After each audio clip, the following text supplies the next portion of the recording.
Ce lundi 6 novembre, clap de fin pour la série Clem sur TF1. Après 13 ans de folles aventures, Lucy Lucas et ses compères ont tourné 2 ultimes épisodes pour dire au revoir à leurs fans. C'est par un mariage que la fiction va se clôturer. Un mariage très différent de celui vécu dans la vraie vie par l'actrice principale Lucy Lucas.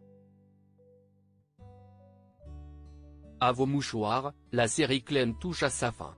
Après la diffusion d'une saison 12 en 2022 sur TF1, les fans ont droit à un peu de rap ce lundi 6 novembre avec 2 ultimes épisodes.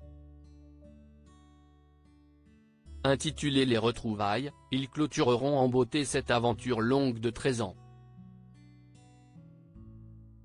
Au casting, on retrouvera bien sûr Lucy Lucas, mais aussi Lou, Denis et Lyon, dont leurs personnages Clem et Mathieu se marient.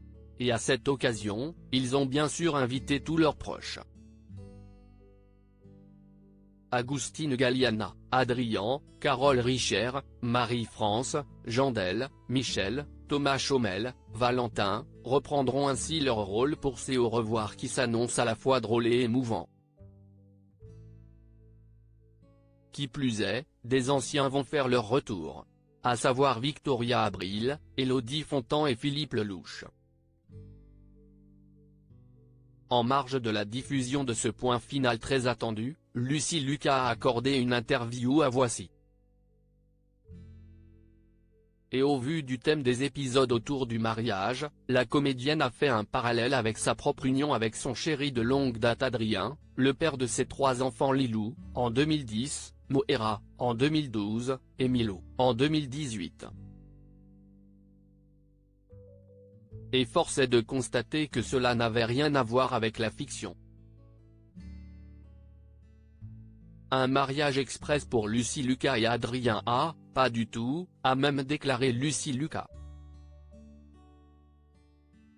Avant de se remémorer son grand jour peu conventionnel, quand je me suis marié, on a décidé ça 3 semaines avant la date du mariage et on a prévenu nos proches 2 jours avant.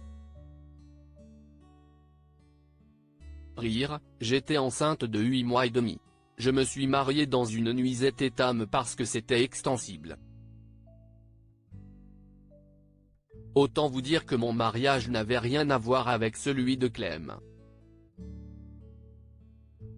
Pas autant de péripéties. Lucy Lucas et Adrien se sont dit oui en 2010 mais se connaissent depuis bien plus longtemps encore. Leur rencontre a en effet eu lieu au collège.